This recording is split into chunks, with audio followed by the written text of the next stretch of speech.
Ronaldo celebration. I think you deserve to be spoken to, so let's do exactly that. Des Kelly is with Andros Townsend. Des. That must feel like more than a point, doesn't it, Andros? Yes and no. Going into the game with the injuries we had, we probably would have accepted a point, but when you go to Old Trafford to create the chances we had the chance that was offside in the last few minutes. Yes, we're delighted, but on another day it could have been 3 points. Where did you get that goal celebration from, mate? You know what? Listen, no, this guy is my idol. I grew up watching Cristiano Ronaldo, spent hours on the training pitch trying to execute his techniques. Maybe should have spent a bit longer on the celebration because it wasn't great execution, but no, it was a bit of respect to Cristiano, and it's an honour to be on the same field as him. Talk us through that goal then. Oh, it was amazing. Dimmy doing what Dimmy does best, on the counter-attack, using his pace and power. And then as soon as Duke's got it, I know with the quality he has and the vision he's had all season, I knew if I kept up with him, he would put it in my path. And thankfully, on this occasion, I managed to keep my composure and put it in the bottom corner. You got the goal touch back. Is it 5 goals in 9 matches at Everton?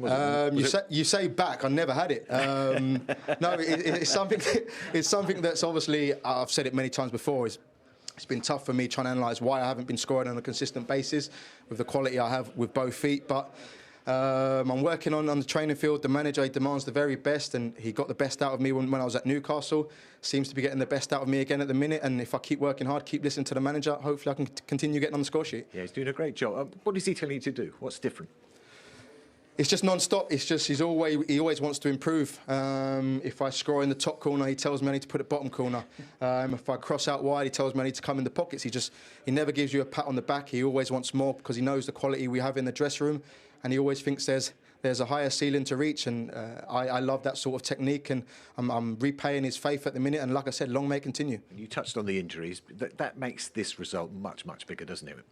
Yeah, of course. I think people on the outside probably didn't give us a chance looking at the lineup. We knew we could get a point or 3 points. I think Tom did the right thing to square it, but unfortunately it didn't go our way. We take the point, we regroup, we rest, recover, hopefully get some bodies back, and then have a real go next month. Brilliant. Thanks, Andros. Pleasure. Cheers.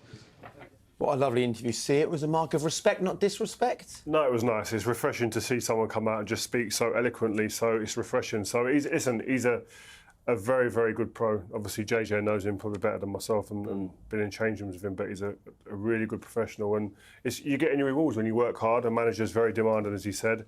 Some players want that pat on that back, need it, but this manager doesn't let you rest on your laurels. Listening to people that speak about him in the past who have been in his change rooms, he's very demanding and he's getting the best out of this Everton team at the minute. I also know from speaking to him very recently that, having made the move to Everton, it wasn't one of those moves that was kind of like, there was no social media post and welcoming, of like, wow, Andros Townsend has joined Everton Football Club. It was one of those ones that went under the radar, but, Everton Football Club and Rafa knew what they needed, knew what they were getting in him, but he still had to find some stuff within himself that he felt like he'd lost a little bit.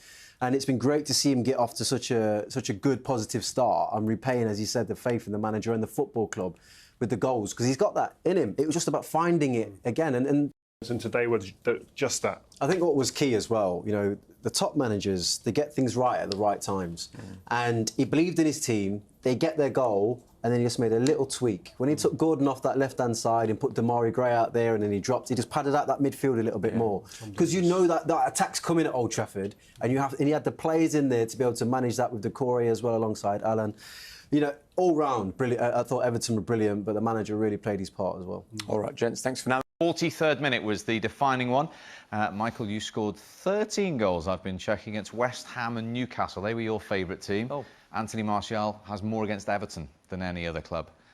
Class. Everything about it was class. Mason Greenwood's movement was class. As a winger, you threaten perfect. They only overhit it, don't they? Because when you're playing, you can be safe and just hit the ball hard into your man. Not my fault, it was bad finish or whatever. He's actually took all the risk himself. He's actually tempted, the defence to actually get that. He's made it so easy, or as easy as it possibly can, for his teammate, and took all the risk himself by just playing a perfectly weighted ball. As I say, if he wants to play safe, he's took his nice touch, play safe, hit it a little bit harder. I've done my job, but he's not. He's such a team player, and that was just a sign of a genius. Should United have been in front before then, with the chances they had? United have world-class players at the top of the pitch.